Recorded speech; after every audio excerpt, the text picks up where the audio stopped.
कहानी की शुरुआत होती है एक प्राइमरी स्कूल को दिखाते हुए।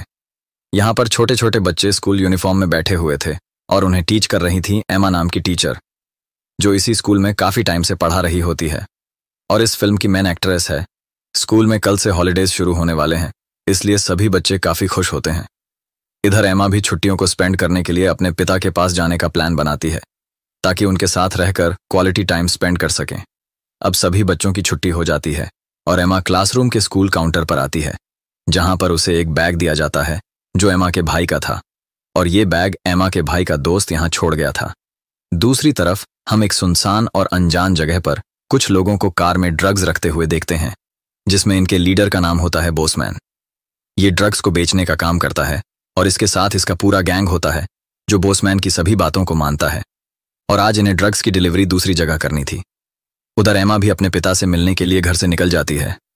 साथ ही अपने पिता को खुश करने के लिए वो उन्हें कॉल करके बता देती है कि वो शाम तक घर पहुंच जाएगी। अब हम आगे देखते हैं कि बोसमैन कार में बैठा होता है और इसके साथ पीट नाम का एक लड़का होता है जो कार को ड्राइव कर रहा होता है। पीट आज पहली बार ड्रग्स की डिलीवरी करने जा रहा था, इसलिए वो थोड़ा नर्वस होता है। वही रास्ते में इन्हें डेविड नाम का एक पुलिस अफसर दिखाई देता है जो इन्हें गाड़ी रोकने को कहता है। उसे देखकर पीट और भी ज्यादा डर जाता है, लेकिन बोसमैन उसे समझाते हुए कहता है कि डरो मत, मैं सब संभाल लूंगा। लेकिन पीट पर उसकी बात का ज्यादा असर नहीं होता है और वो गाड़ी रोक देता है और पुलिस अफसर इनके पास आकर कहता है कि अपना लाइसेंस दिखाओ। ये सुनकर डरा और सहमा पीट उसे अपना लाइसेंस दिखाता है। लाइसेंस देते वक्त उसके हाथ बुरी तरह से कांपते हैं और ये बात पुलिस अफसर नोट करता है। उसी वक्त एक और गाड़ी पीछे आकर रुकती है, जिसमें बोसमैन के और भी साथी बैठे हुए थे जो बोसमैन के पीछे पीछे आ रहे थे ताकि पकड़े जाने पर वो बोसमैन की हेल्प कर सके। डेविड अभी बोसमैन के लाइसेंस को चेक कर ही रहा होता है कि बोसमैन उसे अपनी बातों में फंसाते हुए कहता है कि हम लोग दूसरे शहर जा रहे हैं और हमारी गाड़ी में सिर्फ कपड़े हैं और कुछ नहीं।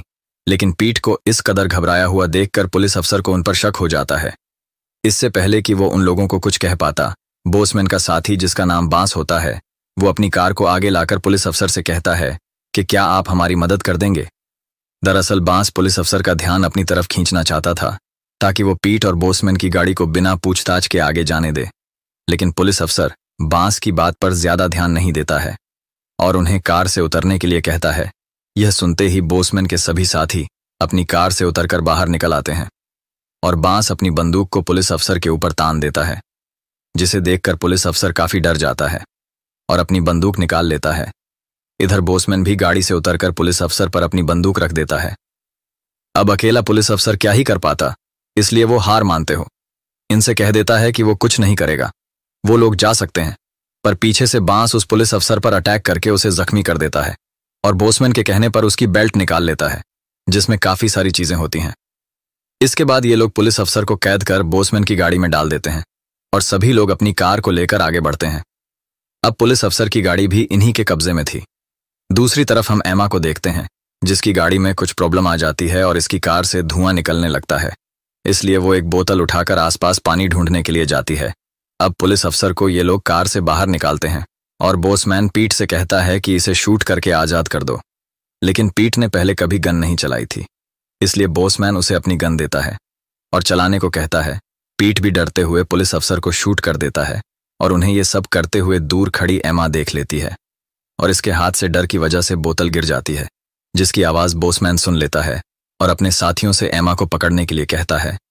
एमा जैसे ही उन लोगों को अपनी तरफ आता हुआ देखती है, वो जल्दी से भागना शुरू कर देती है और बॉस और एजे दोनों एमा का पीछा करने लगते हैं और इसे पकड़ लेते हैं।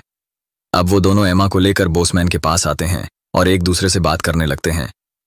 इतने में ही पुलिस अफसर को होश आ जाता है और वो देखता है कि सभी का ध्यान एमा की तरफ है, इसलिए वो मौका देखकर धीरे धीरे अपनी गाड़ी की तरफ बढ़ता है। बोसमैन अपने ग्रुप के एक मेंबर जिसका नाम बॉयला होता है, उससे कहता है कि तुम इस लड़की का ध्यान रखोगे। उसे सुनते ही बॉयला एमा को पकड़कर एक पाइप के पास लाता है और डेविड की बेल्ट से हथकड़ी निकालकर उसे पाइप से बांध देता है। वो एमा के साथ जबरदस्ती करने ही वाला था कि इतने में पुलिस अफसर अपनी गाड़ी लेकर भागने लगता है। ये सभी लोग उसे रोकने की काफी कोशिश करते हैं, उस पर गोलियां भी चलाते हैं, लेकिन वो बच बचाकर यहां से निकल जाता है। अब उसके पीछे बोसमैन और उसके साथी भी भागने लगते हैं और जल्दी जल्दी में बॉयला का चाकू यहीं गिर जाता है। बोसमैन अपनी कार से एक बड़ी सी गन निकालता है और एक छोटी पहाड़ियां छोटी की तरफ भागता है ताकि उस पर चढ़ के पुलिस अफसर डेविड को शूट कर सके। अब हम देखते हैं कि एमा जो पाइप से बंधी हुई है उसके सामने डेविड की बेल्ट पड़ी है जिसमें हथकड़ी की चाबी होती है। उधर ये लोग डेविड के पीछे भागते भागते उसकी कार को रोकने के लिए काफी शूट करते हैं, लेकिन डेविड नहीं रुकता। पर तभी बोसमैन छोटी पर चढ़ के डेविड को अपने स्नाइपर राइफल से एक ही गोली से उसका भेजा उड़ा देता है।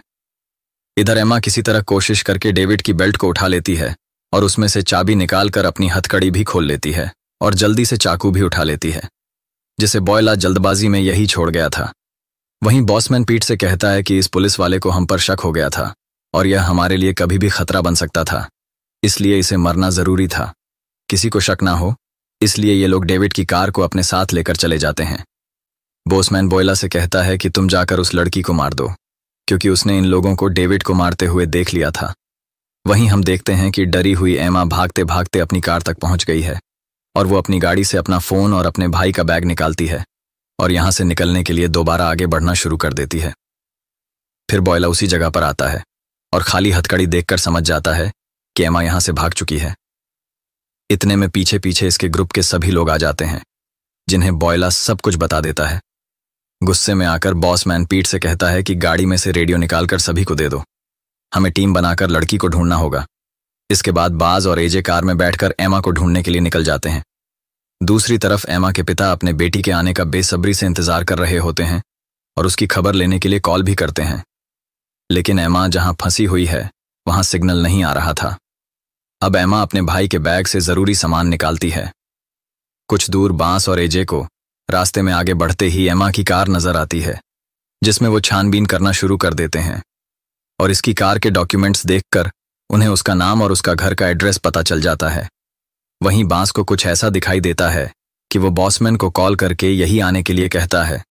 दूसरी तरफ एमा जरूरी सामान निकालकर यहां से भागने की कोशिश करती है, लेकिन बॉसमैन और उसके साथी एमा के पैरों के निशान देखकर उसका पीछा करने लगते हैं और यह बात एमा को जल्द ही पता चल जाती है कि वो अपने पीछे पैरों के निशान छोड़ती जा रही है। इधर बॉसमैन और उसके साथी वहीं पहुंच जाते हैं जहां पर एमा छुपी हुई थी। इनमें से एक साथी कहता है कि वो जरूर भूखी और प्यासी होगी, इसलिए पानी की तलाश में यहां वहां भटक रही होगी। हमें भी पानी ही ढूंढना होगा जिससे एमा अपने आप मिल जाएगी। उसकी बात से बॉसमैन भी सहमत होता है और ये सभी एमा के पैरों के निशान को देखते हुए आगे बढ़ते हैं। थोड़ी दूर जाने के बाद पीट कहता है कि एमा को पता चल गया है कि हम उसके पीछे आ रहे हैं, इसलिए देखो उसके पैरों के निशान 3 डायरेक्शन में जा रहे हैं। ये उसने जानबूझकर किया है ताकि हम उसके पीछे ना पहुंच सकें। उसकी बात सुनने के बाद बॉसमैन कहता है कि उसके 2 साथी एक डायरेक्शन में जाएंगे और उसके 2 साथी दूसरी डायरेक्शन में और तीसरी डायरेक्शन में वो और पीट जाएं। इसके बाद ये लोग 3 अलग अलग दिशाओं में फैल जाते हैं। उधर एमा पानी की तलाश में कुएं तक पहुंच जाती है और कुएं का पानी देखकर उसे एहसास होता है कि ये पानी काफी गंदा है और वो इस पानी को पीकर बीमार पड़ सकती है, इसलिए वो थोड़ा सा पानी लेती है और उसे पहले साफ करती है। इसी बीच बॉयला और एजे दोनों एमा को देख लेते हैं। एजे ये बात बॉसमैन को बताने के लिए कहता है, लेकिन बॉयला उसे ऐसा करने से रोक लेता है और कहता है कि एमा को मैं ही मारूंगा, क्योंकि बॉसमैन ने उसे मेरे हवाले किया था।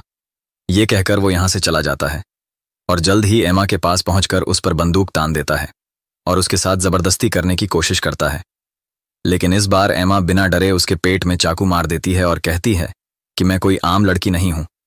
तब बॉयला उससे पूछता है, कौन हो तुम? इस पर एमा बताती है कि मैं स्पेशल कमांडो जॉन की बेटी हूं और मुझे मेरे पिता ने बचपन से ही कमांडो की ट्रेनिंग दी है, क्योंकि एमा के पिता का मानना था कि हर लड़की को अपनी सुरक्षा करनी आनी चाहिए।